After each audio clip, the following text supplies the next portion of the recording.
আচ্ছা কি কি ঠাকুর আছে মা বলো? সরস্বতী। হ্যাঁ সরস্বতী। সরস্বতী। হ্যাঁ। এই যে সরস্বতী ঠাকুর, সরস্বতী। সরস্বতী দেবী, মা, বাবা। আচ্ছা মা বাবা আর সরস্বতী আর বেবি। আর বেবি। এই বাবাকে তুলে নিতে পারো।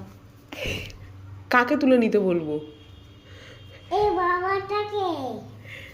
ও আমি যদি বললাম ভগবান আমাকে তুলে নাও, তাই তুমি এসেছো এখানে বলতে? সত্যি সত্যি তুলে যদি আমাকে নেয় তোমার অবস্থা খারাপ হয়ে যাবে। এটা কি জানো তুমি?